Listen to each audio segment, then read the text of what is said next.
Good afternoon, everybody.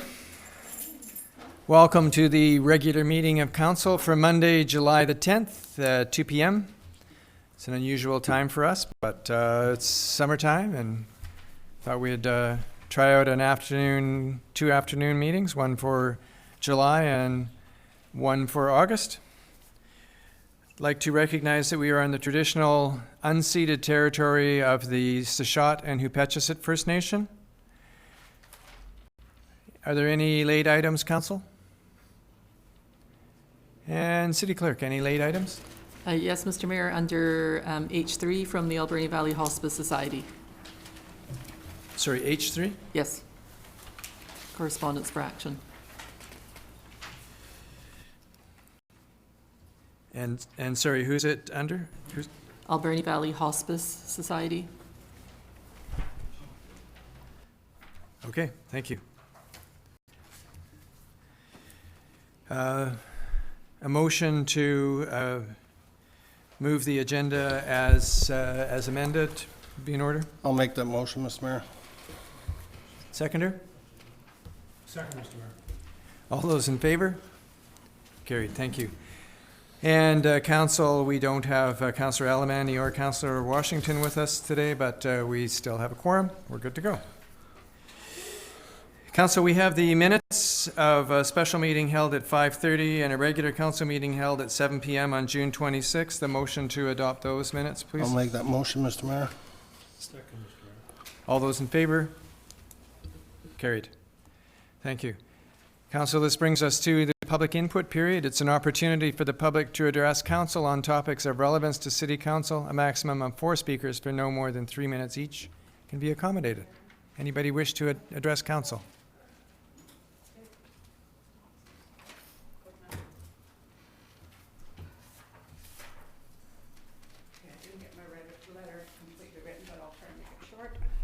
Okay. Okay, thanks to the mayor and council for hearing me out. This has been a problem for years now with this particular landlord. Sorry to interrupt, but could you please identify yourself? Terry Gray, 3189 10th Avenue. Thank you. Okay.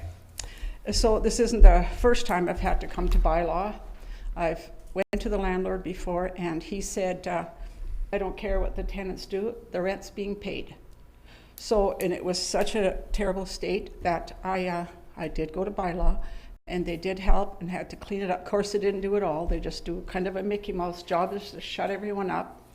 And now it's, again, it's getting, there's derelict vehicles sitting there for almost 2 years. And so and I've left messages with the bylaw, I've left letters, I've made phone calls. No one has got back to me. So what do I do? Well, you've done exactly what you need to do, which is to come and let us know, and we'll have someone, staff, look at it and focus on it and get back to you. Thank you. Thank you very much.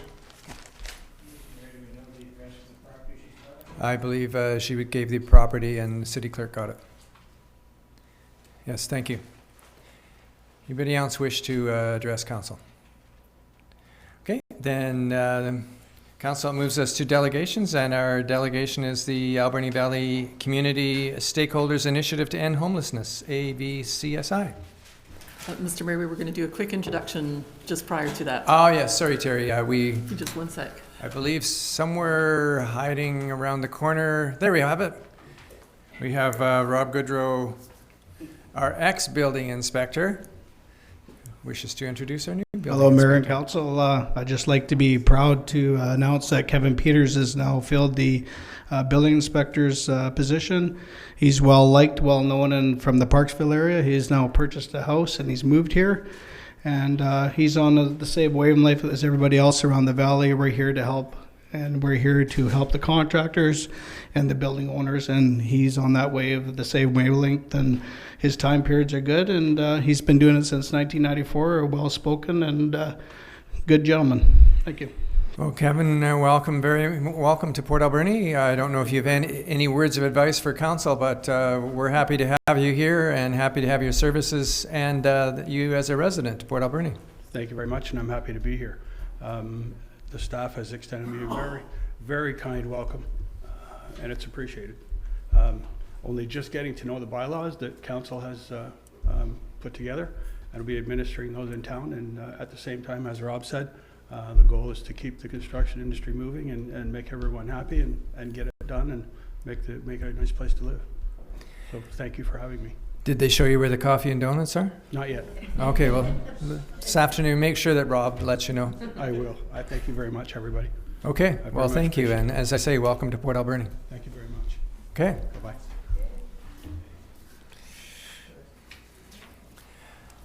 Sorry, Terry. Thank you. Thank you, Mayor and Council, for allowing me to do a presentation on behalf of AVCSI. My name is Terry Deakin, and I am the coordinator for AVCSI, as well as I own INEO Employment Services just on the street. Oh, I guess I have to click the slides. So I started off with our request of City Council. So we have 4 requests. One is to link the strategic plan to house our community and end homelessness to the city website. The plan was presented to the city back in January of 2016 and asked at that time to be endorsed and linked to the city website. And to my knowledge, that hasn't been done yet, and we would like that to happen.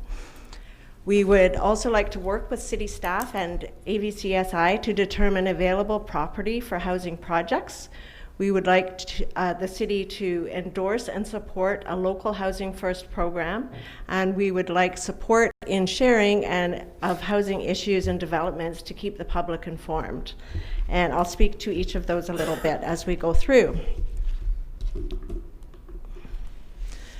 So a little bit of history. The strategic plan was prepared by Amanda Ridgway back in December of 2015, and like I said, presented to Council in 2016. It was funded by the Alberni Valley Community Foundation, and at that time there was a recommendation to hire a project coordinator, and that's when I came on board. So they have enough funding. Thank you to the city, the regional district, Vancouver Island Real Estate Board, and the Community Foundation, enough to for me to work part-time for CSI for a year. The priorities in the strategic plan are to protect and increase housing stock, join with all sectors in community financial well-being and poverty reduction, which I know is happening with different levels of government and different stakeholders, transition to systems planning model, which the CSI is looking at, enhancing information collection, analysis, and dissemination, and this was really important throughout the whole community consultation.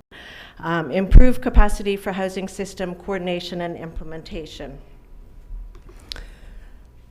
Back in November of 2016, we did a point-in-time homeless count where we provided a survey, and we surveyed 73 people at that point in time. It's kind of our first time go around so that we can work with the federal government, which is doing a national point-in-time count in March and April of 2018. So we hope to participate in that. During our point-in-time count, we realized that of the 73 people we surveyed, 75% of those were with no permanent housing. Three of those people had children with them. There were more males than females, and 76% of those who identified as homeless were Aboriginal. So we really need to take a look at that. And 35% of those had shelter and transitional housing, and 31% had just recently moved to the community, at least within the last year. And the top 5 reasons for people being homeless is physical or mental abuse or conflict, substance use abuse, eviction, illness, medical condition, and job loss. To create awareness and share information, we hosted a documentary called Us and Them, really well worth seeing. If you haven't seen it yet, it's available online. It was filmed over a 5-year period in Victoria, and really, really well worth seeing. It was provided a lot of information and let us see people who are homeless as real people and really wanting to move away from their situation. We also looked at different systems of care, and Calgary had a really good system of care. So that's why I put that up there, so they can see that it can be done. We can have a coordinated system of care, and Calgary is a way bigger center than what we are, but we can do it on a lot smaller scale. But we need help and support to get that system of care into place. So you can see that theirs is very organized. They have a lot of supported housing for people to choose from. They have coordinated access and assessment, so when people are first in a homelessness situation, they are rapidly rehoused, so they aren't homeless. So then we looked at the system of care in Port Alberni, and you can see there all those arrows and everything, because that's what our system of care currently looks like. We have people coming in and out of the shelter, in and out of jail, in and out of the hospital. We've got people coming in and out of care. We have outreach workers working with people, but they're all, it's not coordinated. So people are going in and out, kind of circling around in the system, and there is no coordinated access. We have no zero barrier housing for people. We have no Housing First project. We do have some supportive housing in place, and that's working well for the people that are there, but it's just not enough, because we have way more people who are homeless now than were in November, even when we counted. So we do need to coordinate that. So that brought us to the Housing Forum. So we wanted to consult with the community on what are the housing issues and how can we move forward with housing development. So in May of 2017, we had a Housing Forum at the Best Western Barclay.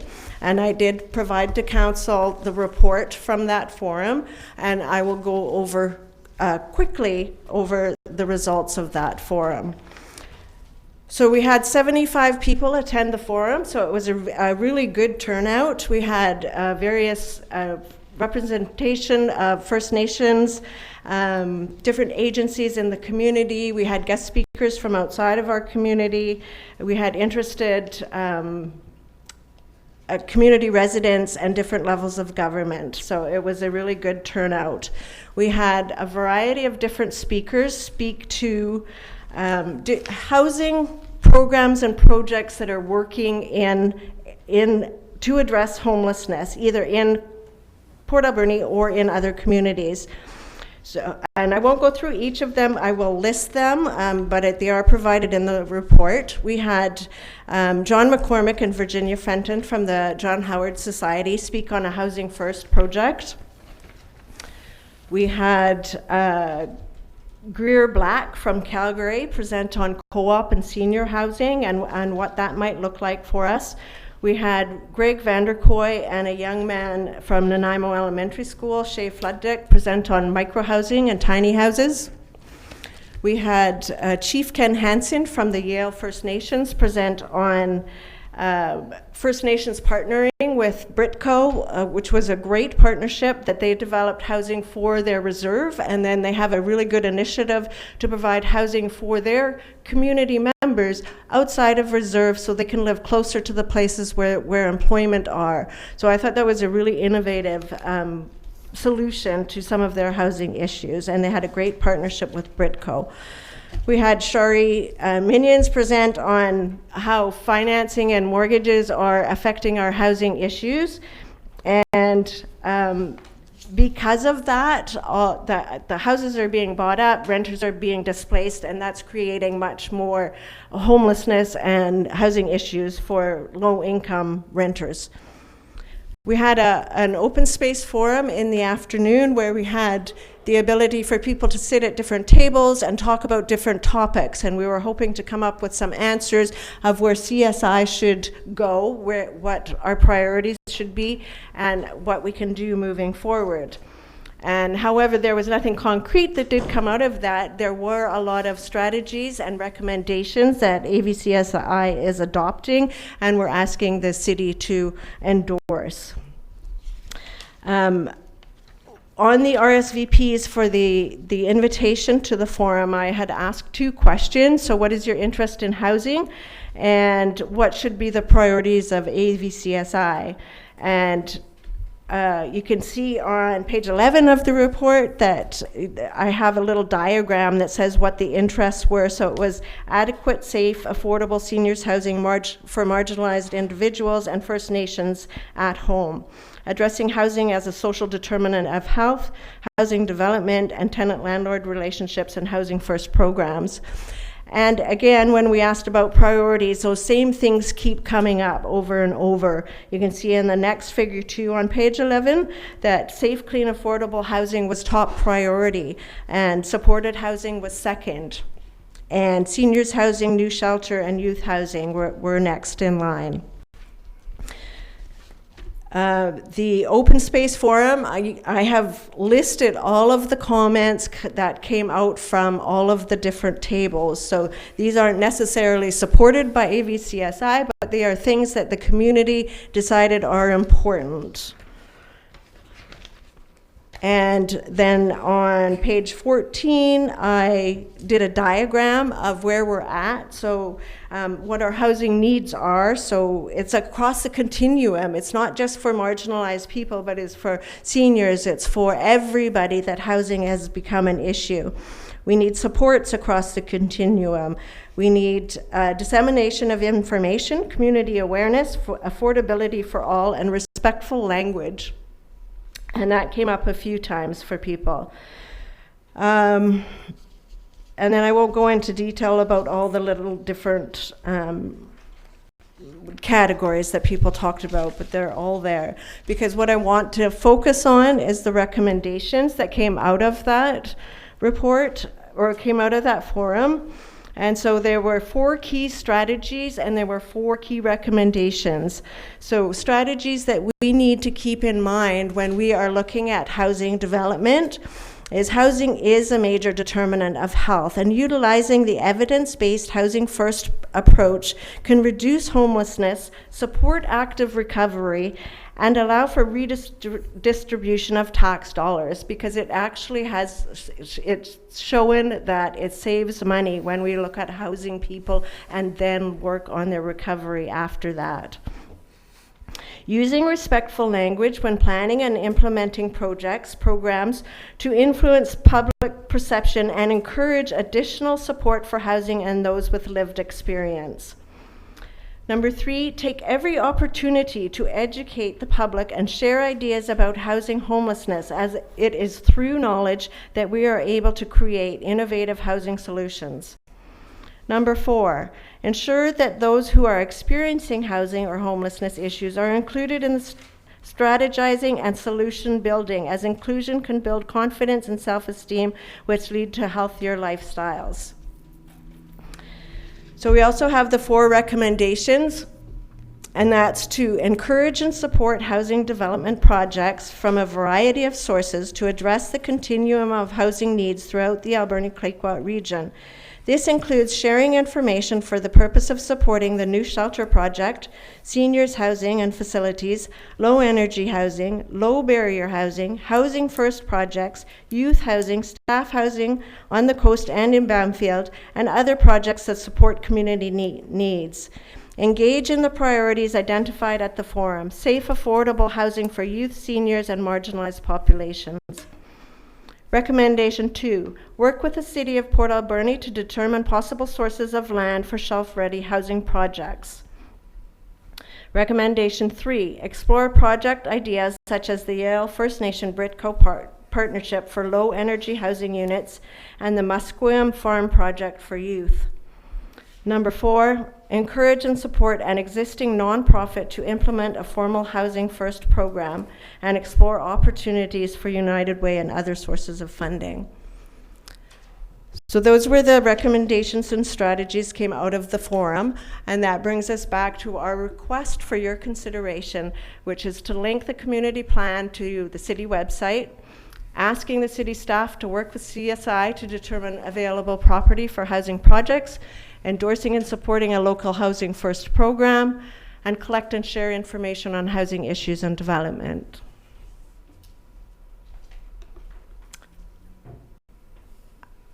And now I'll take right. some questions. Terry, thank you very much. It's a lot of work that's represented. The linking to the city website, I don't suspect that's a major problem, but I do see Jake sitting in the back there. Easy enough? He's nodding his head. Yes, that's easy enough. Perfect. Thank you, Jake. Working with city staff to look at available property, Scott Smith is the person to connect with for sure, and he's back from holidays. I'm not, certainly within a week or two. Okay. So it'd be a matter of making a little bit of time and getting together with Scott and seeing what is available. And certainly the city does have property in various parts of the city, and he can help identify some of that with you. So that's a good place to start. Perfect. And Thank he you. can look at that, and then you identify some locations that you think might be worthwhile, and come to the city with city council with a proposal as to, hey, this is what I think would be a good spot. Right. Perfect. Or Thank what you. we think would be a good spot. And it's possible that council, I'm not sure how much time council has spent looking at Housing First or the implications of Housing First, but I can share with you that Canada, of course, has a very spectacularly successful example of Housing First in Medicine Hat. So Yes. first city that has completely eliminated housing, a city of 60,000 people, and to the point where cities such as Portland are trying to emulate their success. But I don't know whether you realize it or not, but Housing First actually started first in Edmonton. And it was a little bit big initially, so they took that concept and moved it into Medicine Hat. But Medicine Hat, at the time when they started, had over 1,000 homeless people. And when you think 1,000 homeless people in a city of 60,000, that's pretty significant. It is. You know, as a city, Port Alberni doesn't have that that issue at all, not to that degree. We do have, it's not that we don't have homelessness, but nowhere near the extent that Medicine Hat was experiencing. But their whole perspective is we get the housing for them first, then the other supports can fall into place. Yes. But it wasn't just a one-off. It was definitely a coordinated, organized response. Yes, and that's what we need in our community. Mm-hmm. Well, and it's not that we don't have a lot of services in town. It's a matter of coordinating those services. Exactly, yeah. Yeah. And, well, the collecting and sharing information is an ongoing, It's an never-ending ongoing- concern. Yes, yeah, And I know that absolutely. each one of us in one way or another is, from time to time, addresses these issues. But I can see Councillor Sauvé has a response. Thank you, Mr. Mayor. Pretty much you said everything I wanted to say. I just want to make sure that council is aware that the AVCSI has actually been formed together at the request of council in identifying key issues in our community when it's dealing with housing. So thank you for the great work. Thank you for the report and making it easy to read.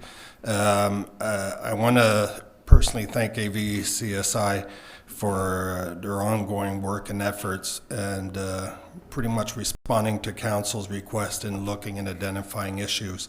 Now we get the long waiting report. I will be bringing that forward to the seniors committee. So, because I noticed your recommendation number 2, work with the city to determine possible sources of land in the community. I think we would benefit having a seniors facility. With that said and done, I know that be looking for investors as into shovel-ready projects, which they say, so I'll be looking forward to work with our committee on that matter and see where we're going. Pretty much a big thank you, and thank you to the committee, all your work you've done, and good luck, and I'll be around. Thanks. Councillor Minions. Thank you. I just wanted to thank you for the work that you guys have done or did on the forum. It was a really good event. And as a follow-up to what I talked about there with our independent rental market really shrinking because the housing market is so busy. In June, our market in Port Alberni was the only market on the island to still have a positive increase from last month's sales. So the unit sales here are really increasing still, and I think that problem's only going to, keep getting worse for a while because our market's been behind for so long. So it's, definitely a really important thing for us all to be aware of and be working on. So thanks for the work you guys are doing. Terry, you mentioned support for the new shelter project. What's the total cost of that new shelter project? I don't know that figure off the top of my head. Patty? For how many people? Around 50. 50? You take 50 and divide it into 8 million, you could buy a bunch of apartments for that. That seems like a heck of a lot of money for a shelter. So I think that's probably causing a few people to, particularly the government level, to swallow pretty hard. Mm-hmm. It's if we need the facility, there's no question we need some upgrading, but 8 million, 8.5 million, whatever it is for a new shelter does give people pause. It does, and we would have the old shelter to turn into housing units when a new shelter is built. So it's another consideration. So it would be more than 50 that it would be for in the long run. Mm-hmm. Okay, we may have to get, as a community, we might have to get additionally creative in order to make that happen.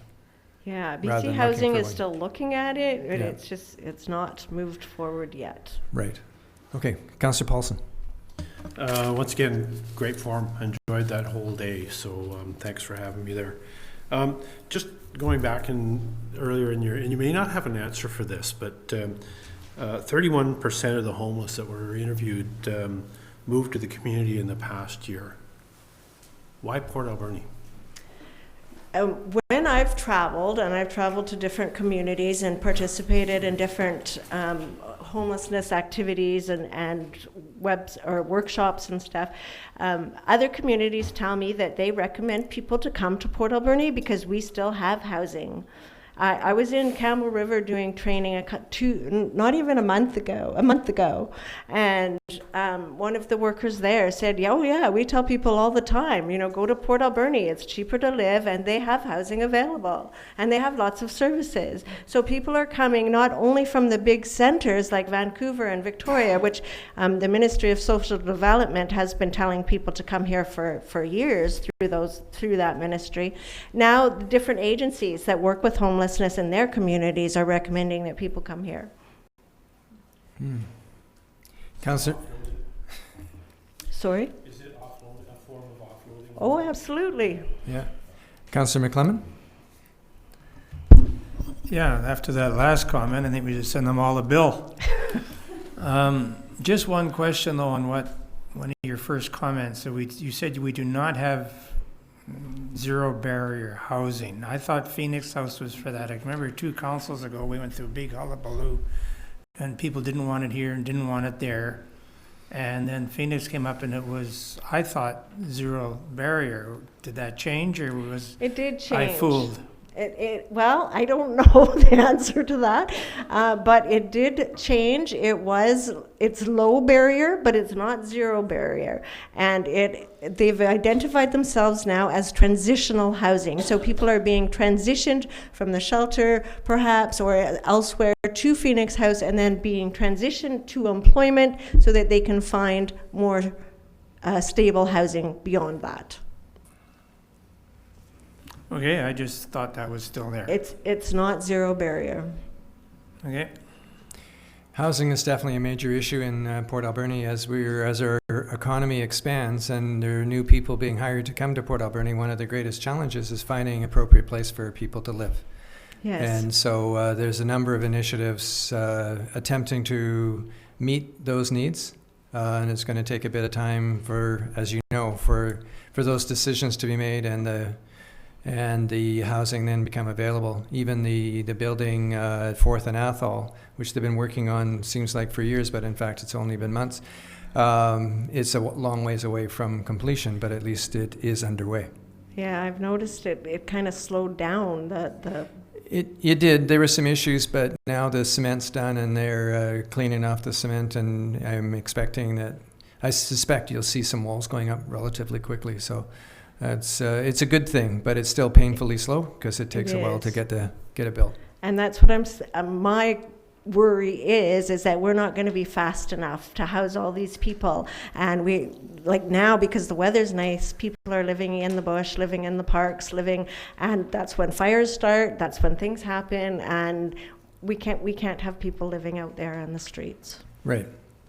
Yeah, no, I recognize it. So it's next step for sure is to make sure that Jake Martins has everything they need for the city to add to the city website, and make an appointment to see Scott Smith. Perfect. Thank you very much. Okay, thank you very much for your time. Well done. Okay, Council, there is no unfinished business, which brings us then to staff reports. Councillor Sauvé, can you do the report on accounts, please? Thank you. For the accounts dated July 10, 2017, that the certification of the Director of Finance dated July 10, 2017 be received and the checks numbered 139272 to 139341 inclusive in payment of accounts totaling $17,333,069.69 be approved. Your seconder? Second. All those in favor? Carried. Thank you. And City Clerk, we have from Twin City Brewing Manufacturing Facility a structural change application, which Council I missed number 2. I'm sorry. And back to number 2, Council from Deputy City Clerk Reconciliation Committee Terms of Reference. City Clerk, do you have some information for Council on that, or is Mr. Martin's going to be presenting it? I thought that the Deputy City Clerk would be presenting, Mr. Mayor. All right, so we're just waiting for the Deputy There City he is. Clerk to make his way speedily to the lectern. Up with that website up there. Sorry, I missed the questions. Well, we can go through a whole process of reconciliation. That would help. Yes. Do Do you remember that? Yes. Okay. So you're doing terms of reference for our reconciliation committee. That's correct. So as council will recall, we've at the last meeting we made a decision to advertise publicly for members from the community to sit on this committee. That's gone forward. We're now seeking council's endorsement of this terms of reference. We have engaged both Tashot and Hoopachusett regarding it, and they're supportive. And so once we have our community members appointed and the council member appointed, then we can proceed with doing the work. All right. Councillor Paulson. Just going back to membership and residents at large, a maximum of 3 appointed by council. Do you have to be a resident of the city of Port Alberni? We've not stipulated that in the terms of reference. I think we're mainly looking for people that are engaged and knowledgeable and committed to this issue. So again, it's at council's will as far as who gets appointed, but we've not stipulated that. I had somebody from Sproat Lake under the impression that they couldn't apply because they weren't city residents. And that wasn't one of our stipulations. I'll relay that. Okay. Councillor Minions, you want to make that motion? That council for the city of Port Alberni accept the reconciliation committee terms of reference as presented. There's a seconder? Mr. Mayor. All in favor? Oh, sorry. Question, Councillor McClellan? Yeah, just so I read this correctly, residents at large, comma, maximum of 3 appointed by council. Is that 3 residents at large, period? I was reading that residents at large and 3 of them be by council and maybe yes, about a dozen three or so. residents at large, 1 member of council. Yeah. Okay. And if I could just state, Mr. Mayor, so the next step, just for the council's knowledge and for the public's, the intention is to schedule a reconciliation dialogue workshop that would include both our council, Tashot and Hoopachusett councils, and members of this committee. So we'd be looking to schedule that sometime in late summer, early fall, and have a facilitator come in and assist with that workshop. That could be a half day, day long. We haven't figured that out yet, but that would be our next step as a way to kick off this process. Okay. Thank you. Just one other question. Just what do you see as a result from this that would be a success? I'm having trouble finding I guess I'm nervous of getting committees going forever. And we've had them in the past and we've had very good ideas and a lot of very good things. I just don't see here a result that is something that I can see as concrete. Am I missing something? Yeah, I'm not sure. I don't think you're not missing anything, but likely you'd see some of the details and the contents of the report. Again, it's identifying events or actions, and we stipulate kind of practical things that both the city and the community can undertake. I think we've already seen kind of some examples of that with the walk from Harbor Quay up to City Hall some time ago. Again, it can vary from, there's everything from, installations to events just showing support. I mean, I wouldn't want to predispose what those events or actions could be, but certainly there's a wide range available. The other opportunity here, of course, is just to further the relationship with local First Nations, both the Tashot and Hoopachusett, and our many other First Nation community members that are here. We have administrative offices for a number of other Nuu-chah-nulth nations here, and there's plenty of opportunity for cooperation, and certainly my hope is that this committee can help consider those and look for ways that which we can really tangibly move those relationships forward. I don't think there's going to be a one monumental event. I think there's going to be many items listed out here from small to big, and it'll be up to kind of council and the community to look at that and go, what's reasonable, what's practical, what can we do together? Okay, Councillor McClellan? That's the answer, yeah, that's fine. Okay, Yep. that we as a city council weren't wanting to predetermine what the outcome would be, so that's one of the first tasks of that committee is to determine what does success look like. Okay, and the only other question I have, and I know I wasn't here at the last meeting, was there no, if we're going to have people from outside city limits, was there no idea of having some member of the regional district on the Alberni Valley Committee as well, or is this just with the city? It's just for the city. Yeah. Okay. Okay. Anything else you want to add? No. Councillor Minions? I just want to follow up to Councillor McClemon's last comment, because when I was replacing you at one of the ACRD board meetings, we did discuss reconciliation there, and I said, you know, the city was working on reconciliation, they're working on reconciliation, maybe we should combine our efforts, and comments were made that the board didn't desire to do that because we have separate needs and separate First Nations, and so I think that I'm sure if they may want to participate in some way, but they seem to want to work on their own projects. Okay, on the motion, all those in favor? Carried. Thank you. Thank you. Okay, council, that brings us to Twin City Brewing Company, a manufacturing facility structural change application, which you can see on page 39. We have a report dated July 5th providing information regarding a request to the Liquor Control and Licensing Branch for a structural change to the liquor license held by Twin City Brewing. And if there are questions, is it Mr. Ply you're going to answer it, or City Clerk? City Clerk. Okay. Councillor McClellan. And Mr. Mayor, I think it's a great recommendation. I'd like to move the motion. I'll second that, Mr. Mayor. Great. Any questions? Councillor Sauvé. I just want to apologize because I'm probably the only person that didn't show up there yet, so I'll try and make it soon. I hear great things about it, and it's a growing business, so I'm in full support of it. Thank you, Mr. Mayor. Okay, I want to tell you, Aaron, I've been there 3 times and I don't even drink, but it's a great food, and I send all my family down whenever they come to town. On the motion, all those in favor? Carried.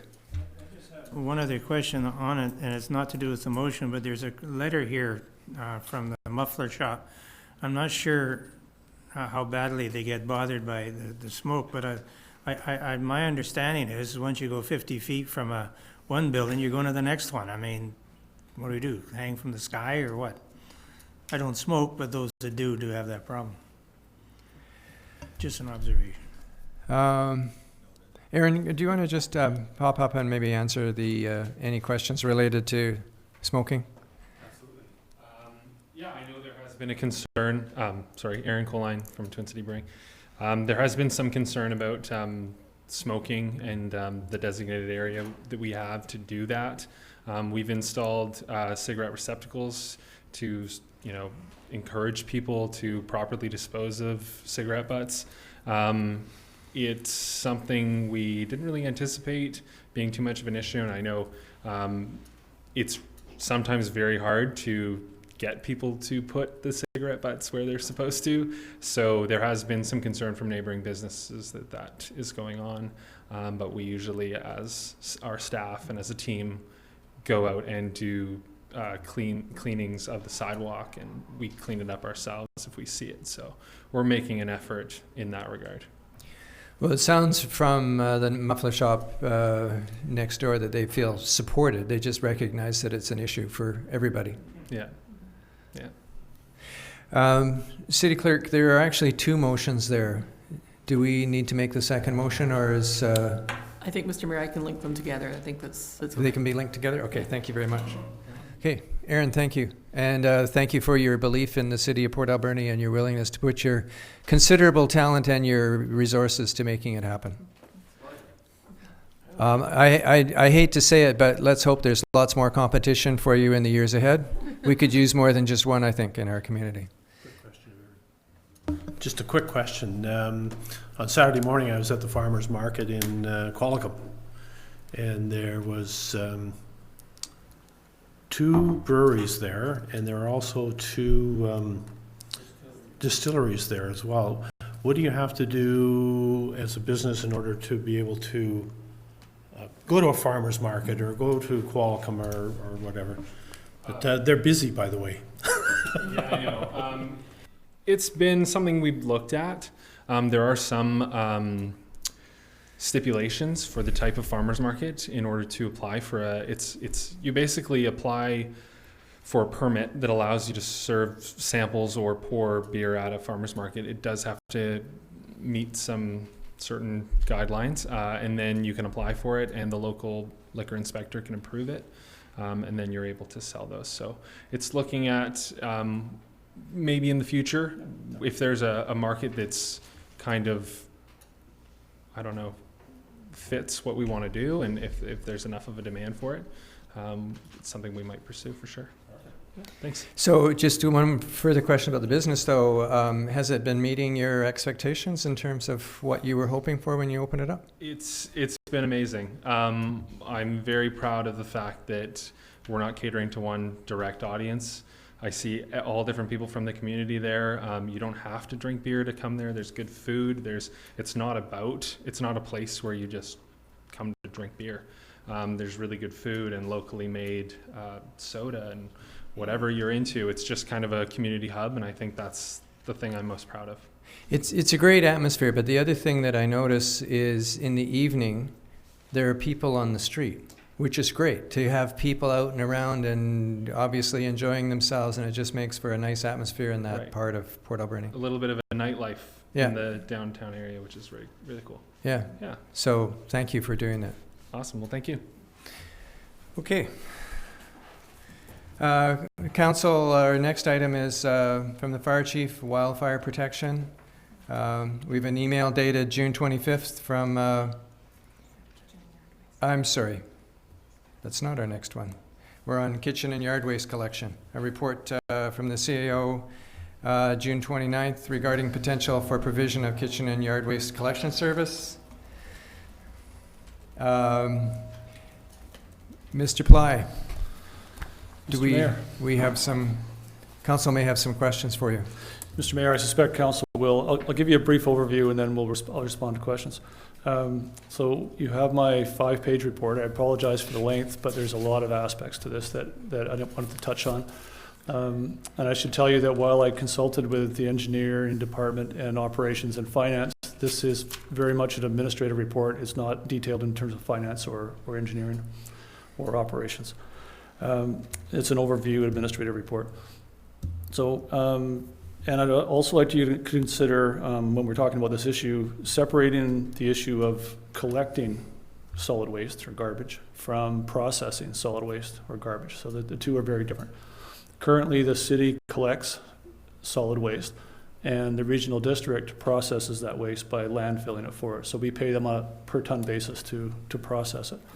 And in considering getting into a kitchen waste deferral program and a yard waste deferral program, I'd like us to think about, do we want to be in a collecting business, or should somebody else be in that business? And do we want to be in the processing business, which we currently are not, or should somebody else do that? So in terms of background, the city does the collection. Currently, the regional district does the processing, with the exception of recyclables, which the regional district got into recently. So they provide that collection service independently of the city. Council and the public are aware of some of the issues facing landfills. That I believe the report says approximately 5% of all greenhouse gases generated in the province come from landfills. And the regional district will be facing the same challenges that other landfill operators face in terms of if they don't move to separate organics from their landfill, they may have to put in a methane capture system that would be very expensive and that we would help pay for because we are the regional district's landfill biggest client in terms of tipping fees. So there's a number of background issues, including the fact that our 2 garbage trucks have reached the end of their service life, as council's aware. Our current financial plan sets out or provides for replacement of those 2 trucks in 2017.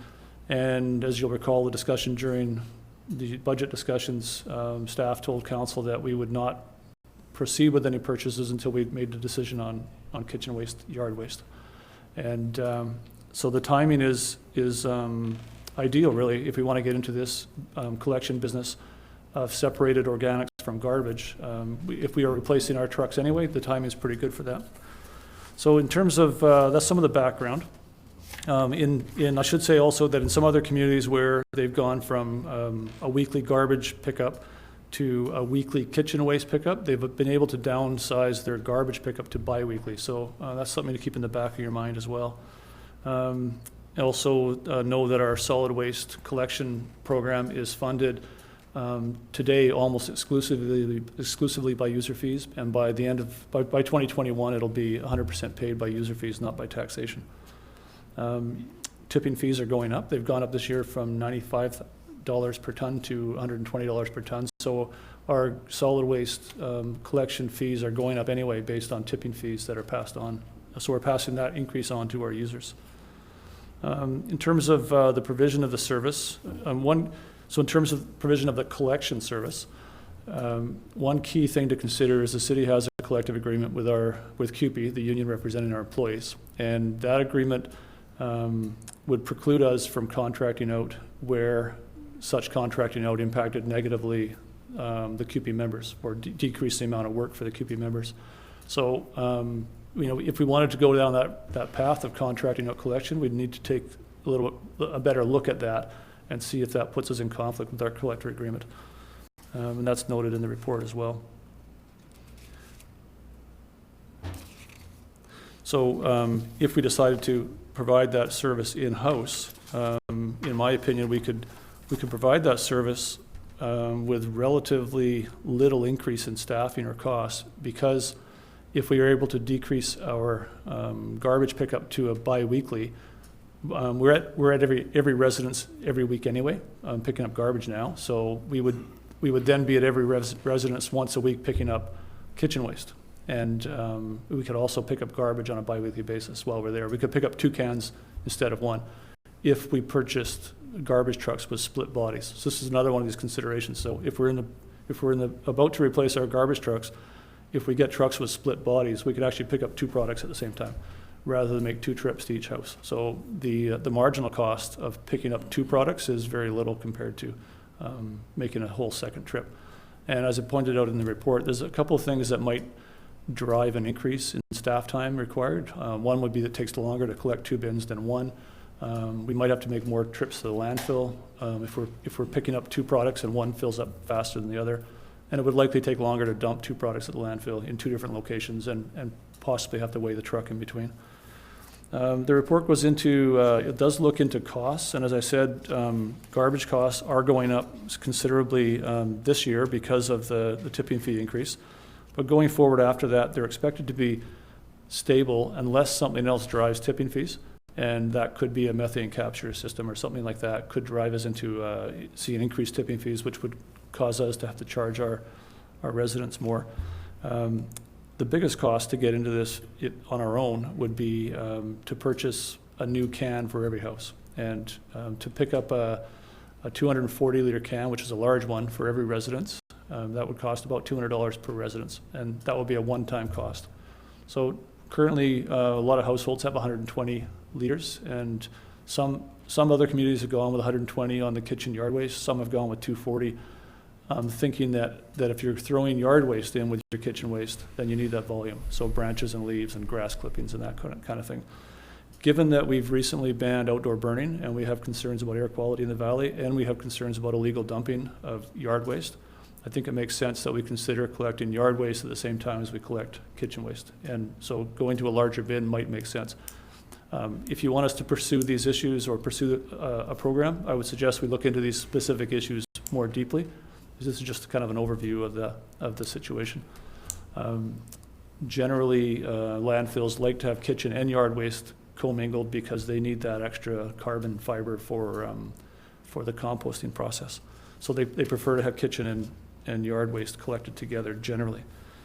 So in terms of cost, if we were to purchase have a one-time cost for cans, there could potentially be a $200 cost per household in the first year, followed by a $20 cost per household to basically pay for replacement of those cans after a 10-year period.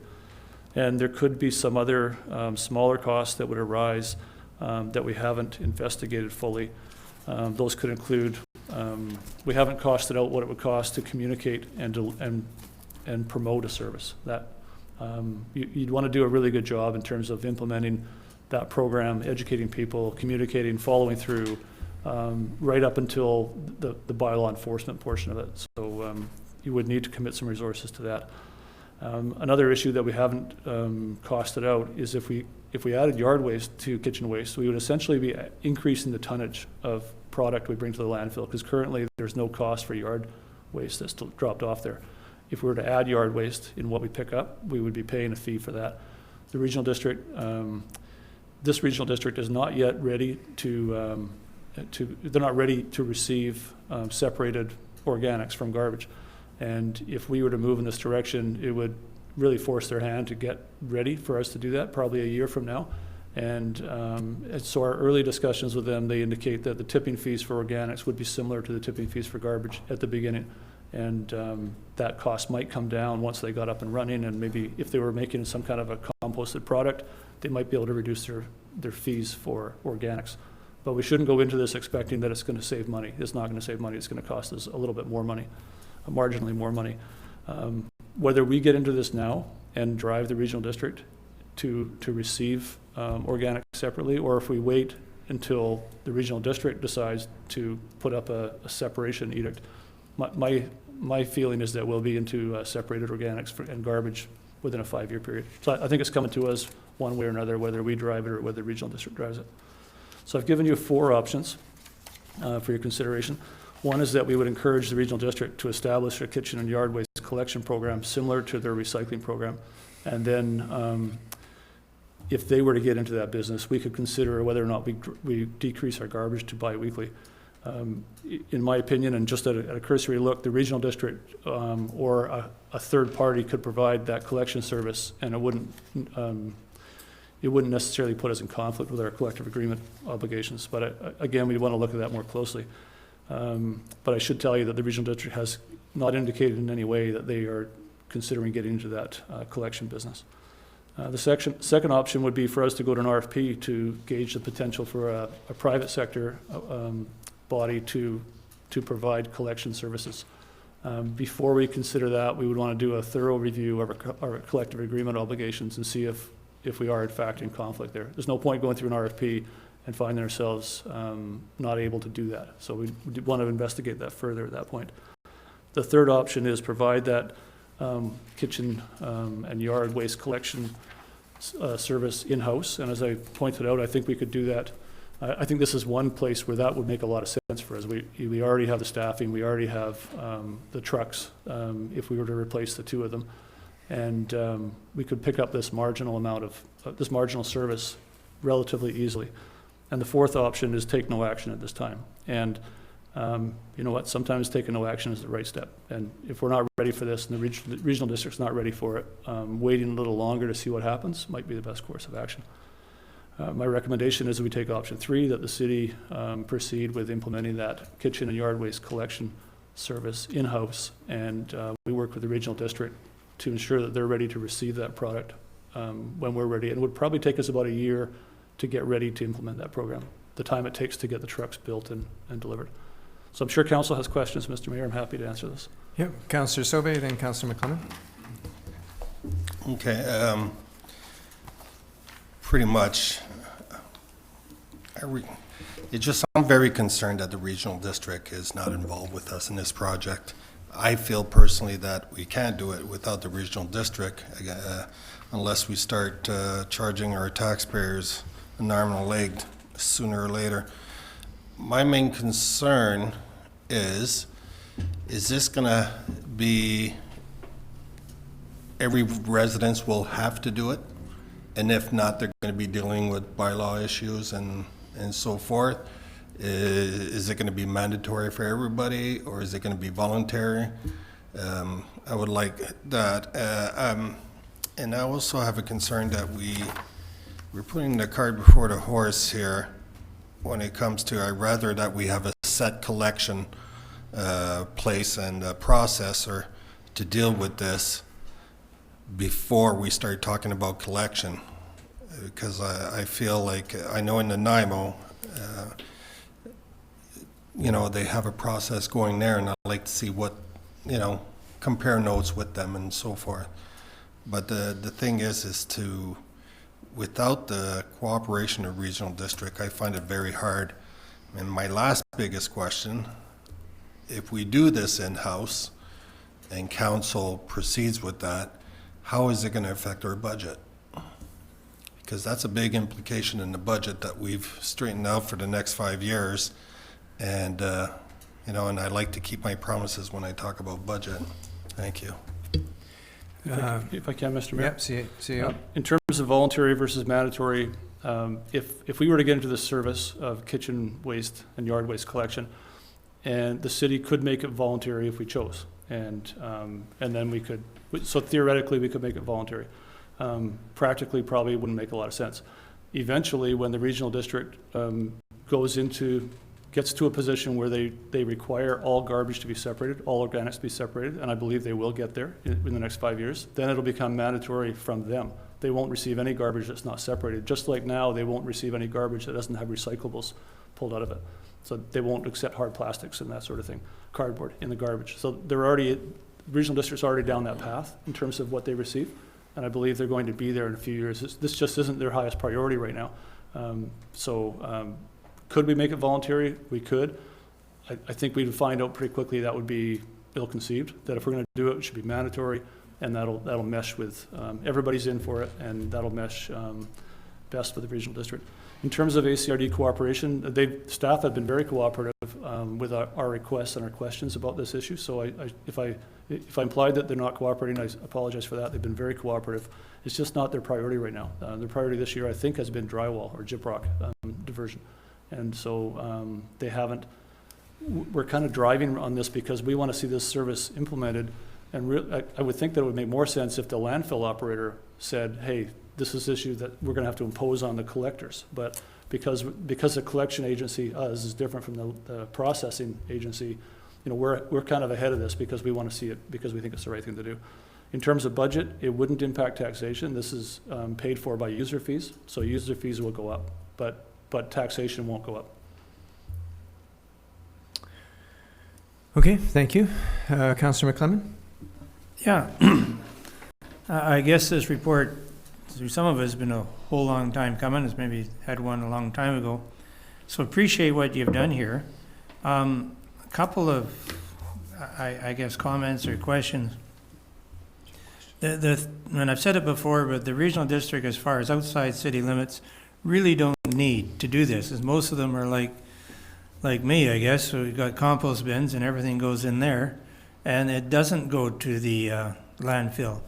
I don't personally think that the ACRD landfill will successfully, and I could be wrong, get into composting.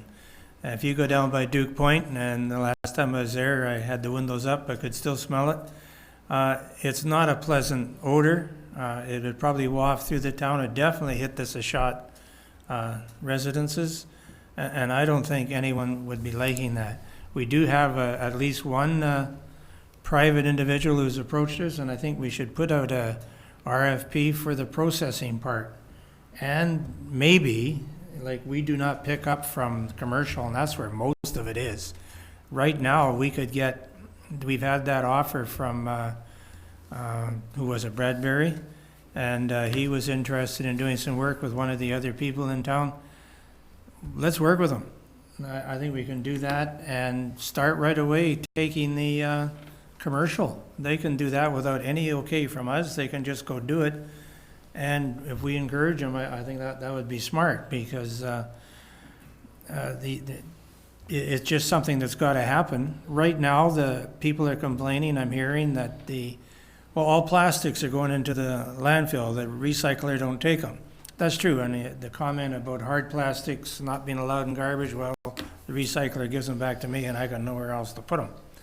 But it's going to be a bit of time getting our landfill to zero, like some places in Europe have. And I heard some people comments about it. But if we only got, say, plastics going in there, we've eliminated everything else. We've done pretty good. Then we just got to get rid of them. So I'm not feeling really bad about that happening. Not that I like it, but it's a progress that we're making. Cardboard's been taken out, and all the other recyclings and packaging things are taken out. It's not working quite as well as what it was before, but it's coming. So I think to do this is great, and I think we should add to this, and is to consider an RFP for somebody to process it for us, and a place to take it. And I think then we'll start saving some money because they have other things they're doing with it, particularly if it's Brad. I mean, he says he can take it, let's go. Tell him to try the commercial ones and see where he's going. Okay, thank you. CAO? Mr. Mayor, just in response, on the commercial side, the city does have a handful of commercial clients using the residential bins and the automated arm bins, but we're not in the dumpster business anymore. And so the commercial clients or garbage generators that are using large bins are being serviced by the private sector. And they could start today or tomorrow, and they could take their stuff anywhere. But to drive them there, to drive those businesses there, they probably need an edict to say you must separate your organics by a certain date. And the regional district's best positioned to do that, in my opinion, because they run the landfill. So it'd be difficult for us to put a policy out or a bylaw saying you must separate your organics when it's not, we don't have a dog in that fight, right? So we would be imposing on them something that we're not even doing. So I think that discussion, that edict should come from the regional district, and council could influence the regional board in that direction. In terms of, I agree with the composting odor is a challenge. The regional district's aware of that. They've indicated, again, staff have indicated early on that if we were to bring them separated organics, they would likely, at this point in time, truck it to some other facility that is equipped to deal with it until such time the regional district was able to process that material in a responsible way, odor-free on site. So they wouldn't automatically be pushed into the composting business. And in terms of RFPing to a third party to process, like at the beginning of this discussion, I asked you to consider the collection separate from the processing. We don't currently have any obligation in the processing world. And if we were to go to an RFP and directly contract to a third party to take our compostables or organics and begin to compost it, we would be assuming that responsibility that is currently the regional districts to process garbage. And in my opinion, that would be the city assuming a task and a responsibility that we don't need to take on. And there have been, I can't tell you specifically, but there have been other communities that have relied on private sector, and there's been problems with odors. And those, if we were to be in that, imagine this, imagine if we were partnered with a third party, a private sector third party, and they went out of business for whatever reason, or there was some kind of an issue for some reason, and we're committed to our customers to pick up separated organics, and we have nowhere to take it except a third party who we don't have a lot of control over. Currently, we have the regional district government that is very functional at the landfill. It would be their responsibility, and in my opinion, we should continue to let them be the responsible party to process it. They might contract a third party, and so I know there's an interest in the community to get into the processing and composting business, and I've encouraged that proponent to talk directly with the regional district about picking up the material at the landfill and trucking it to his site. So that can still work, but the regional district needs to be in that discussion, I think. Great. Councillor Minions and Councillor Paulson. Thank you. I think my questions have mostly been answered. I think very much we have to look separately at the pickup and the processing. I don't see any reason that we would go away from providing it as a city service or even explore that for the pickup. That's what we're equipped to do already. My question, I guess the only thing I have left is what happens, what's our backup if the regional district says they're not getting into it? Are we waiting to purchase the different trucks until we have firm agreement? How soon do we need the trucks? And then actually, I think we put the trucks in our budget, but I just wanted to be sure that those funds are in there. Mr. Mayor, so what happens if the regional district doesn't want to get into the compost business?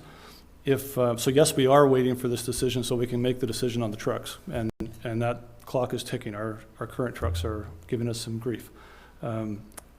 If we were to order split body trucks and to implement organic separation and show up at the landfill with a truck that has garbage on one side and organics on the other side, they could landfill that.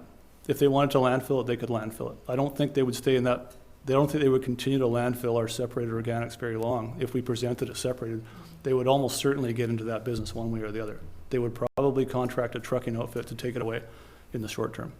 And we would pay a tipping fee. So if we go into this knowing that we're going to pay a tipping fee for organics that's the same or similar to garbage, I think that's our then I think we're going in my eyes wide open. We shouldn't expect we're going to get a deal on organics because we're bringing them a product they didn't ask us to separate out. And so they're probably going to charge us the same rate to deal with that. But I wouldn't think that they would, I just can't see them landfilling it. And this is again a little bit awkward because we're talking about separating our garbage when the party that we take it to hasn't asked us to do that yet. Ordinarily, they would ask us to separate it and then we would be responding to that. And in this case, we're asking them, really driving them to get into the business. Councillor Paulson? I'm just going to go back in history a little bit, about 24 months, and we, as a council, decided to get out of the commercial garbage business. And at that point in time, in the IRF fund, we had money to purchase a vehicle at that time. And we said, no, we're going to wait and see what happens, especially with kitchen and yard waste at that point in time. I fully support option 3 in this case, and I think that we made kind of a bit of a commitment and promise to QP at that point in time that if we were going this way, first of all, we'd have a new vehicle to process that product.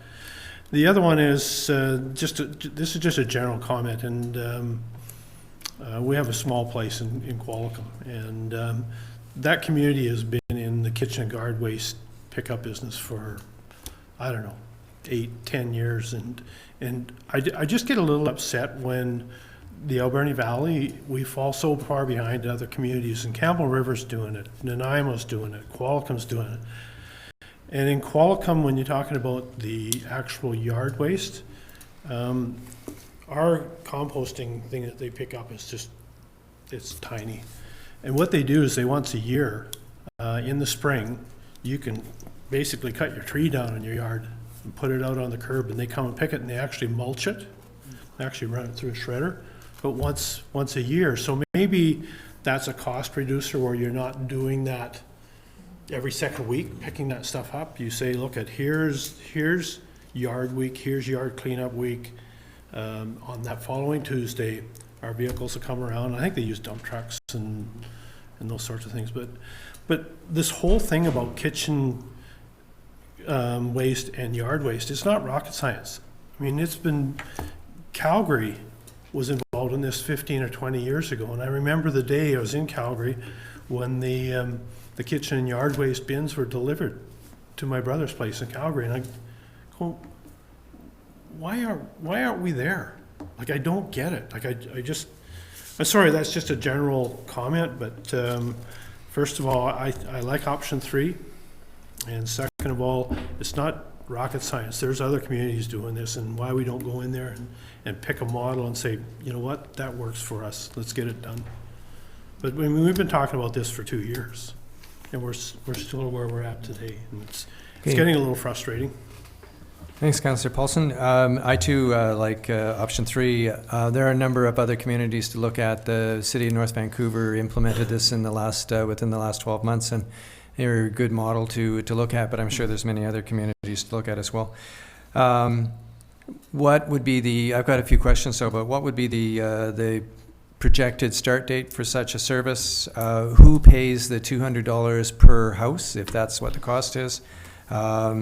There's a projected annual increase, and I thought you said about $20. Yes. The $200, if it is truly $200 per receptacle, 6,600 households in the city, $1.2 million plus. Who pays for that? $1.2 million. Does everybody pay? But you only use it if you need it. Like Councillor McClement and I.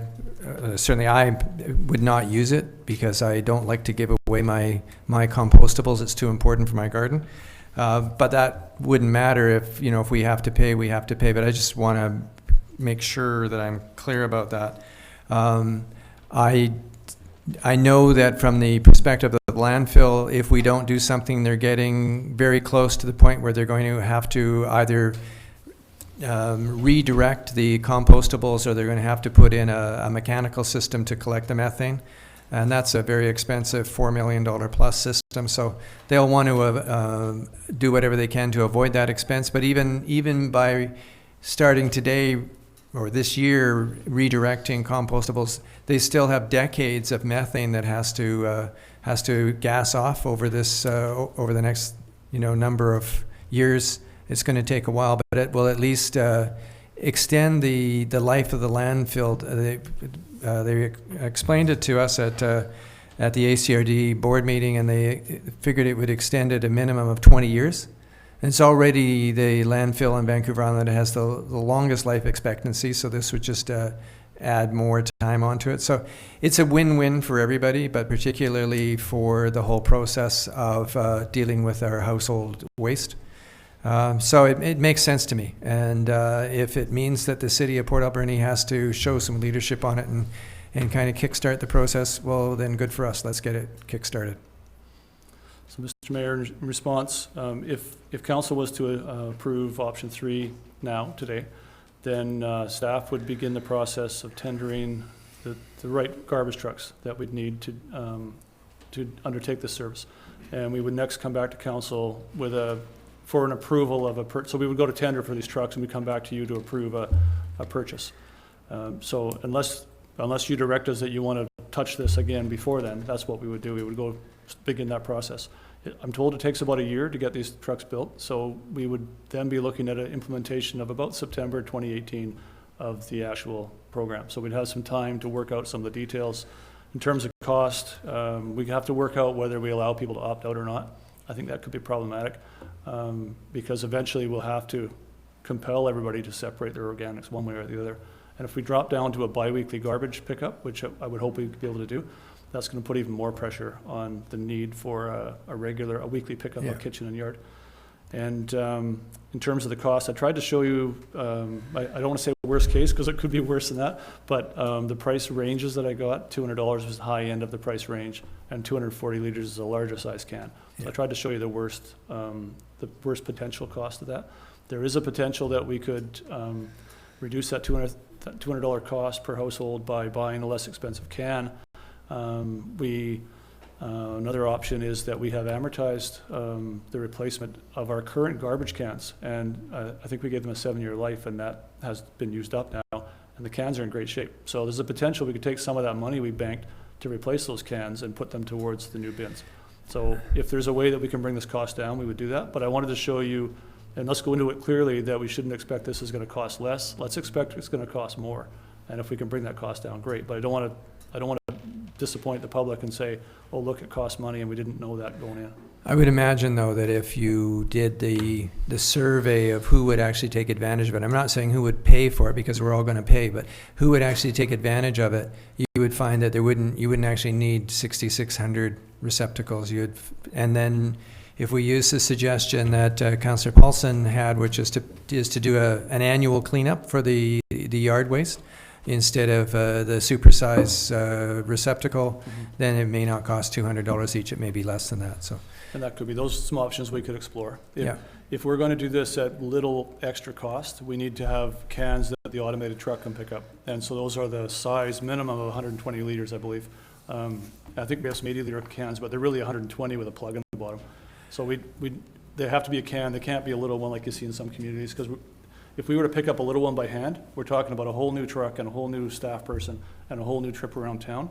And so if we go into this with an automated truck, that's where our savings are realized. Yeah, no, I like your suggestion. And Councillor Paulson, do you want to make a motion? I'd like to make the motion that the report from the CAO dated June 29th, 2017 be received, and council for the City of Port Alberni directs staff to pursue provision of a kitchen and yard waste collection service utilizing city resources within the existing structure of solid waste collection services. Is there a seconder? Thank you. Councillor McClement? Yeah, just one comment, I guess, adding to what you said, Mr. Mayor. If we do implement this, I would just need about a 1 liter bucket for chicken bones. It's the only thing that would be going. I have other critters that eat the beef and et cetera bones, and it all goes to compost except for blackberry brambles and a few other things like that. So Yeah, that's all I would need. So I don't think we need this great big bucket for everybody. Yeah. So we got to consider that. Yeah, I agree. Okay, all in favor of the motion? Carried. Thank you, CAO. A good report. Okay, council, then that does bring us to, from the report from the fire chief, wildfire protection. We've been emailed dated June 25th from Peter Finch requesting council provide the status of the city's action plan to reduce interface fire risk, preparation planning for interface fire events, and a residential awareness plan and response report from the fire chief dated July 10th, 2017 regarding wildfire mitigation preparation for the Alberni Valley. Council, are there questions on this? Councillor McClellan? Yeah, I don't know with questions, but I think Peter Finch has got a very good comment and a very good, not good, but real danger. We don't have as many roads as 100 Mile House does to get out of here. And this whole, I've said it before, so I'm going to say it again. The whole concept we've done in this valley, in the regional district and in the city for emergency planning has been around a tsunami and a tidal wave. If we get a earthquake that creates a problem here, it's going to be over in a minute, maybe 10, 30 minutes max with aftershocks. Some of us may not live through it, that's true. It'll be disastrous, but it'll be over. If we see a fire coming from 10 kilometers away and it's just heading here, where are we going? There's no plan for that anywhere in this valley. And I hope we never see it, but there was a fire that got up to almost a hectare at the hole in the wall on Saturday. And I never saw it, but it was reported on the BC Wildfire webpage yesterday. That's just up the hill. And if that could get going, if there's enough dryness around there, that could be a problem. And there all been people started fires that I've read about anyway. I know I've been away for 2 weeks and come back for no news and no contact of anything. It's been kind of nice. I had to remember where I was when I got out of that place. But, I think it's something we got to consider. And, talking to the logging companies and that, Island Timber and Western at different times, like one of them told me, well, I know how to drive in the back roads. Well, so do I if I can get through the gates. But how many do? It's not easy. It would be very difficult to drive through those back roads if the smoke is as thick as it is up in the interior.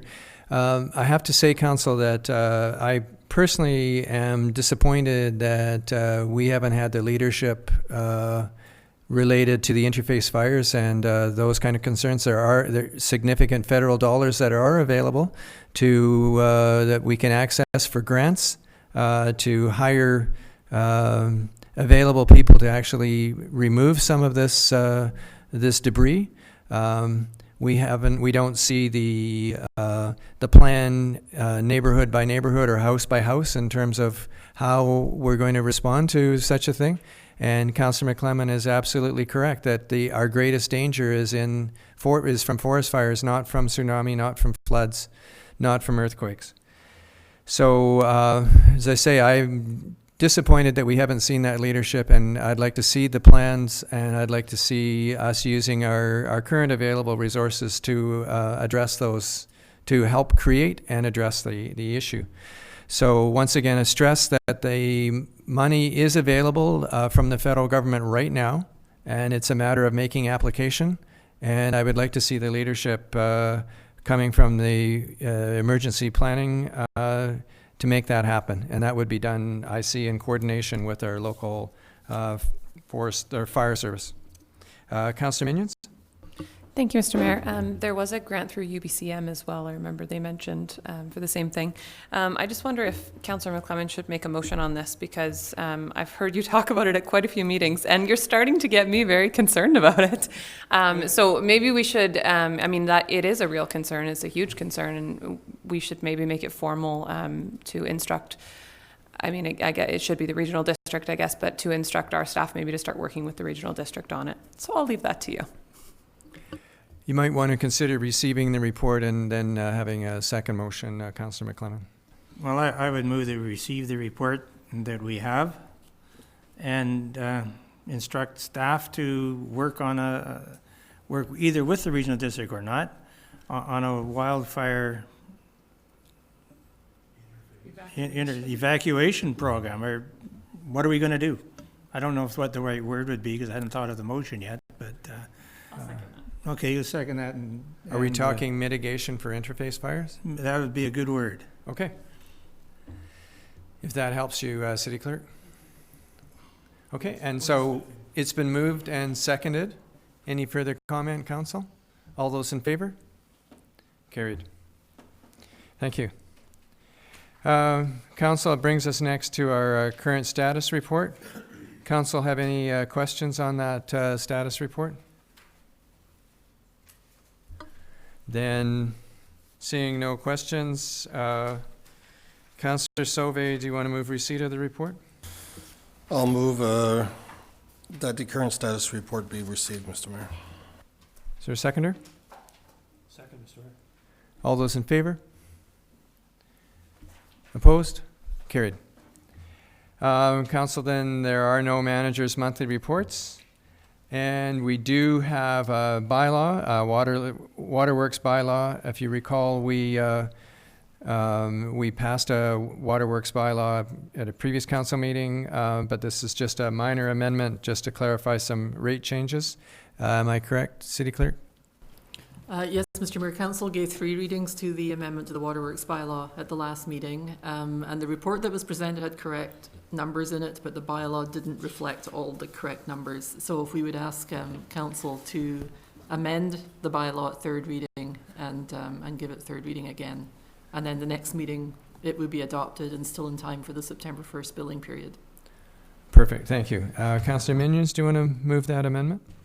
That Waterworks bylaw amendment number 9, rate changes, bylaw number 4943 be amended and read a 3rd time. I'll second that, Mr. Mayor. All in favor? Carried. And then we have, Council, the sewer connection and regulation bylaw amendment number 11, bylaw number 4942. Councillor McClellan, do you want to make that motion? Not really. Okay. I actually oppose the, Okay, Councillor the Survey? increases. That the sewer connection and regulation bylaw amendment number 11, sewer rates and septic dumping fee, 2017, bylaw number 4942 be now finally adopted, signed by the mayor and clerk, sealed with the corporate seal and numbered 4942. Second, Mr. Mayor. Councillor McClellan, do you want to comment? Yeah, both of these motions and both of these bylaws, 2 things, I guess. I've always opposed increasing fees because we think we got to, and I know that there's more costs coming, but it just seemed that we were doing it in such a way, and I'm not going to go back into the history of that.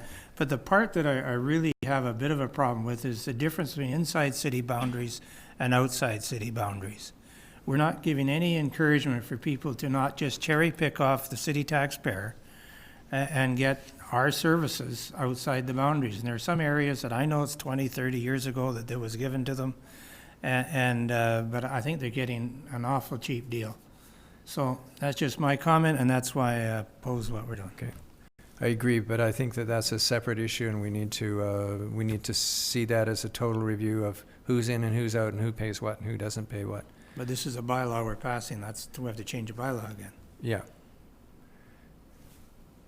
Okay, on the motion, all those in favor? Opposed? Carried. Okay, Council, that brings us to correspondence for action. First one is from Dolores and Adam Nickel, an email dated the end of June 30th, requesting sidewalks and crosswalks installed in and around John Howard Elementary School. And please note that when we staff checked, 2 crosswalks were installed during the last week of June.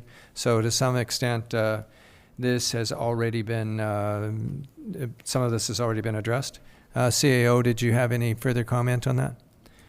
Okay, then Councillor Sauvé, do you want to make that motion?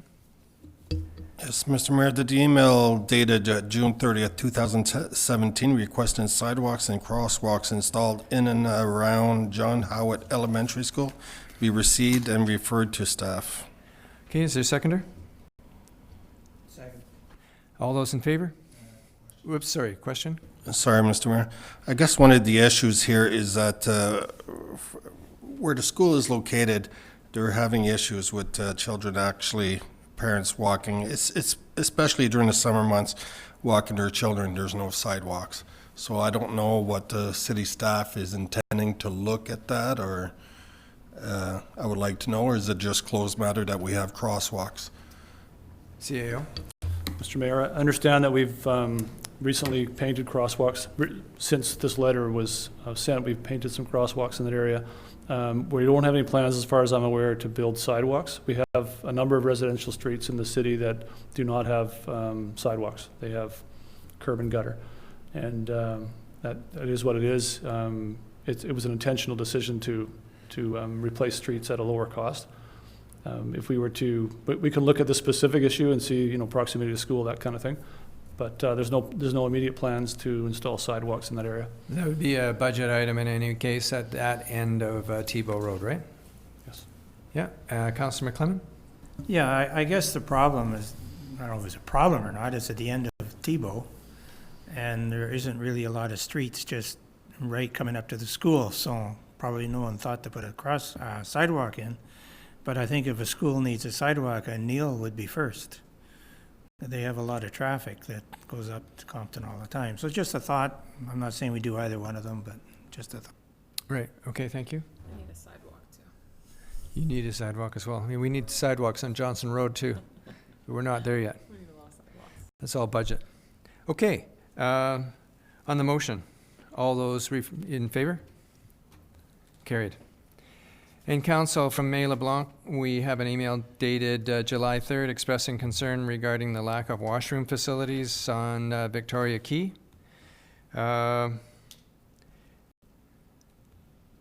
Councillor Minions, do you want to make that motion? That the email dated July 3rd, 2017, expressing concern regarding the lack of washroom facilities at Victoria Quay be received and referred to staff. Is there a seconder? Second. Okay, and Councillor McClellan? Yeah, several years ago, actually it was 2 councils ago, this came up and we put porta potties, or whatever you call them, the temporary ones there for this. For the season or something? For the late spring to early fall. And people seem to appreciate that, and I think we do need something there. We've got we've got more there now than we had before. We've got the wheels from the pulp mill and so on, and that whole walkway, and people, young children, and actually everybody needs those things sometimes during the day. So I think 1 or 2 of them would be good, one on each end or something like that.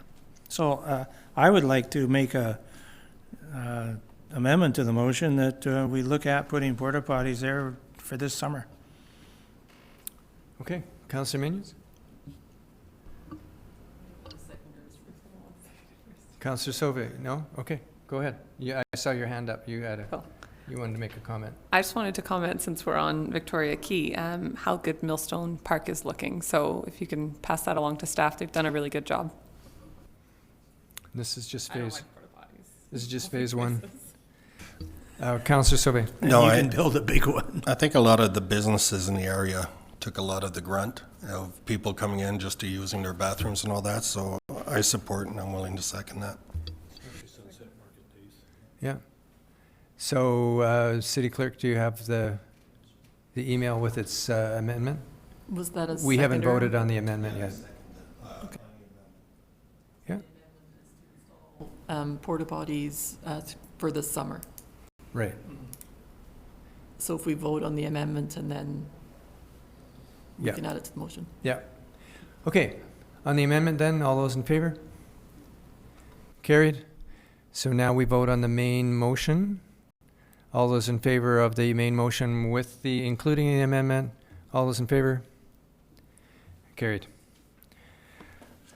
Okay, and council, this brings us to H3 from the Alberni Valley Hospice Society. We have a letter dated July 7th with a request for a road closure to accommodate a community block party on August the 11th, which will also include the carving of a bench that will be placed on 3rd Avenue. Councillor Paulson, do you want to make that motion? that the letter dated July 7th, 2017, requesting a road closure on 3rd Avenue between Argyle Street and Angus Street on Friday, August 11th, 2017, from 3 to 7 p.m. be received, and council concur with the request, subject to notification of emergency services, consultation with all affected businesses to minimize potential conflict, and traffic concerns and provision of standard liability insurance. I'll second that, Mr. Mayor. Any discussion, council? All those in favor?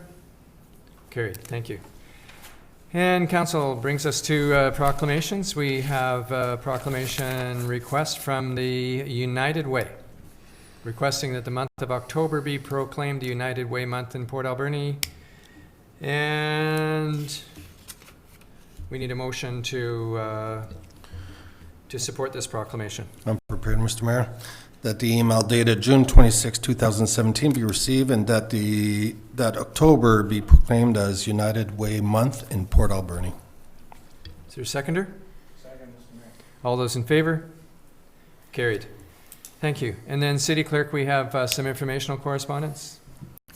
Just 3 items, Mr. Mayor. An email from the Ministerial Inquiries Division addressing a letter of June 9th to the Minister of Immigration, Refugees and Citizenship regarding refugee policies and processing times for privately sponsored Syrian refugees.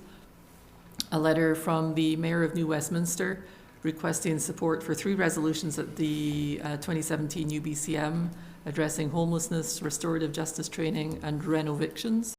And lastly, the minutes of the June 23rd Alberni Valley Community Stakeholders Initiative to End Homelessness meeting are provided. Okay. We have those there. Anything that you wish to pull out, Council? Councillor Sauvé? Thank you, Mr. Mayor. Just the one concern of Mrs. Charbonneau with addressing the letters about the refugees. I was somewhat disappointed with the generic letter that was sent, as in stating how things worked and so forth, but really as into no answers how they're trying to alleviate the backlog of refugees, especially those who have already been chosen families and everything in our community. I tend to do some follow-up on this through Ottawa, and I understand the long wait that's going on, but the thing is that we have a community here that's has been waiting for this family for a very long time. So I just wanted to mention that. Thank you.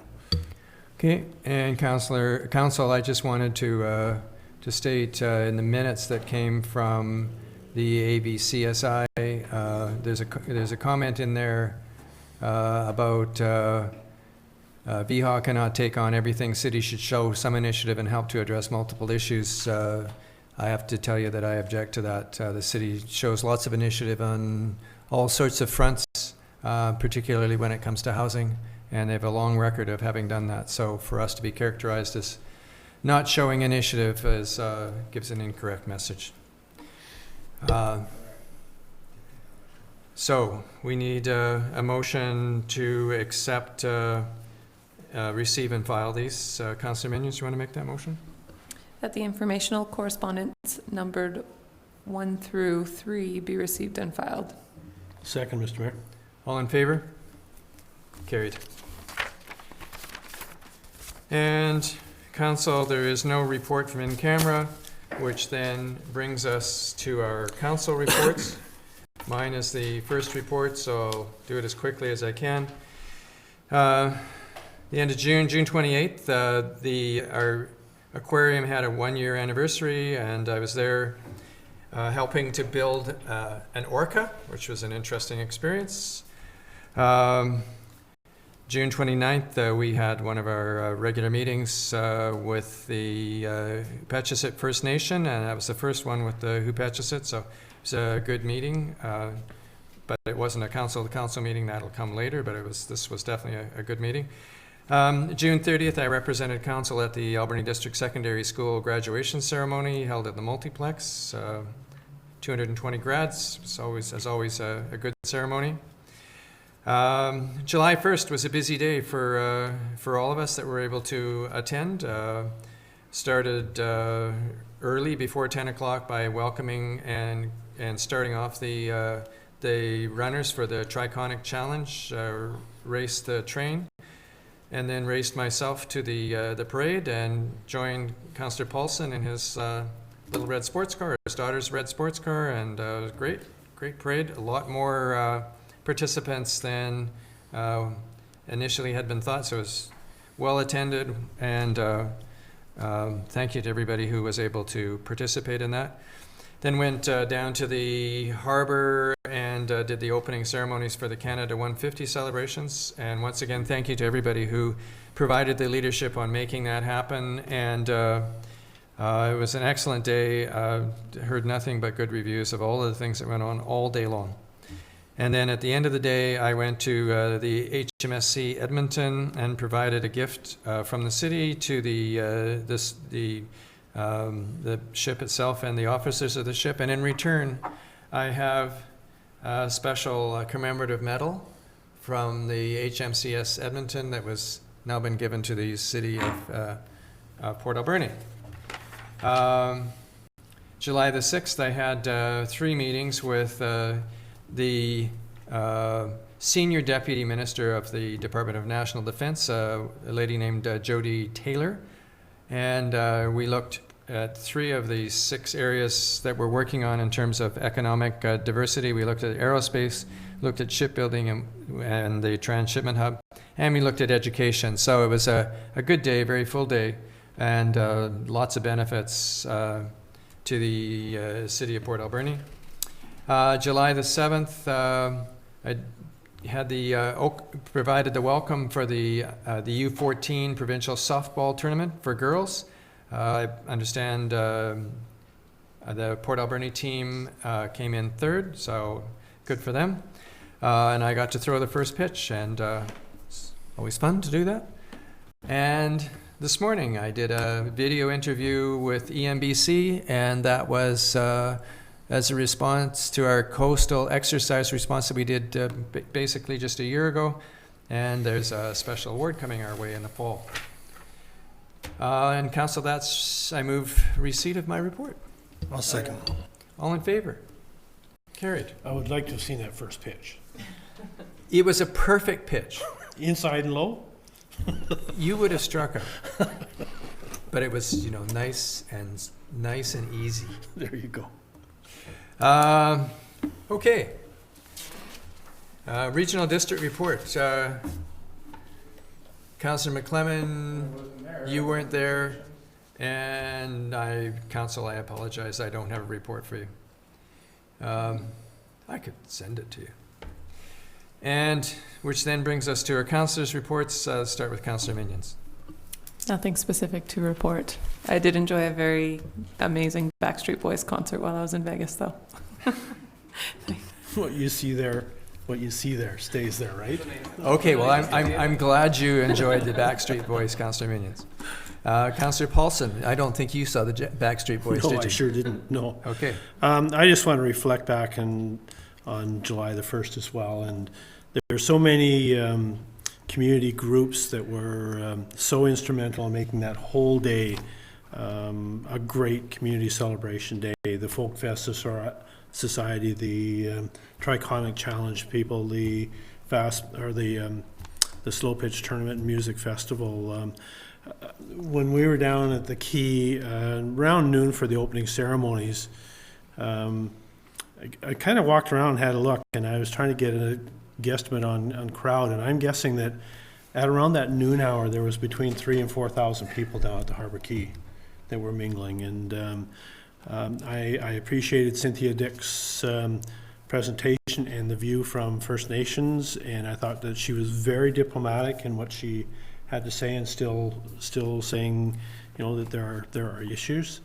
The music was great. I forget the gentleman who arranged a lot of the music throughout the day and the evening, and leading right up to the grand finale with the fireworks. And I'll tell you, there was a lot of stress because it was pretty windy down there at that time, and we were within minutes of having to cancel.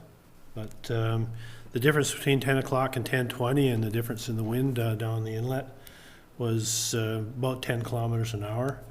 So I just wanted to kind of acknowledge the sponsors for that grand finale, which was the City of Port Alberni, the Port Alberni Port Authority, Hoopachesset First Nation, and Port Boathouse. And I was on the clock tower, and I looked around, and I feel that there was well over 2,000 people on the site. And I talked to other people in the community that actually had fireworks watching parties in their own yards. And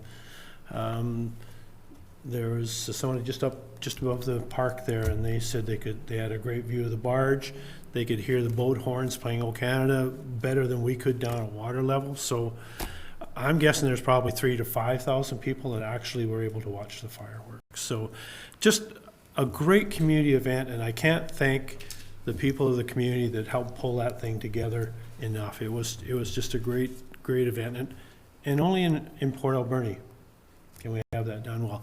By the way, Mr. Deacon, there was a film production company from Victoria that did some crowd scenes and production, and they were actually working for Music by the Sea to do the boat horns and the fireworks, but they will have some footage, so I'm going to see if I can, and I can't remember the name. Cedarwood Productions, I think it was. Anyway, that's my report. I just can't thank the community enough, and everybody who was involved. It was a great day. Spectacular fireworks. Councillor Paulson. I'm sorry, Councillor Sobey. Thank you. Attended on the 27th of June, the Continuing Care Society had their yearly AGM and voted in a few more members, so I look forward continuing serving that committee. And also, Canada Day was very busy in Red Surge all over the place, so that was a long, hot day. And that's pretty much it for the report for me, Mr. Mayor. Thank you. Thank you, Councillor. And Councillor McClellan? Yes, Mr. Mayor, I was away on vacation for most of the last time since the last meeting, so I heard a lot of good things about the Canada birthday party we had here, and I was telling people where I was, what was happening, and what I was missing, but nobody seemed to feel sorry for me. And I'd just like to move the acceptance of all these reports. I'll second that, Mr. Mayor. All in favor? Carried. Thank you very much. This is an opportunity then, there's no new business, so it's an opportunity for question period, an opportunity for public and press to ask questions of mayor and council.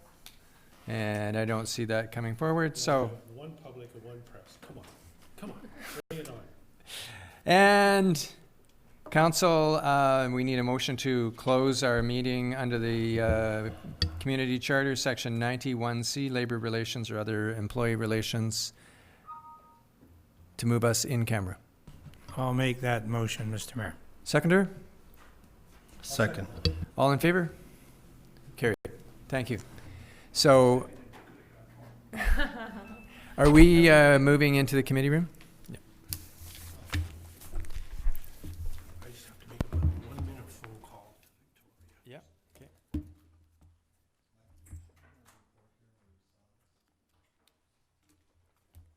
Sorry? Oh, yes.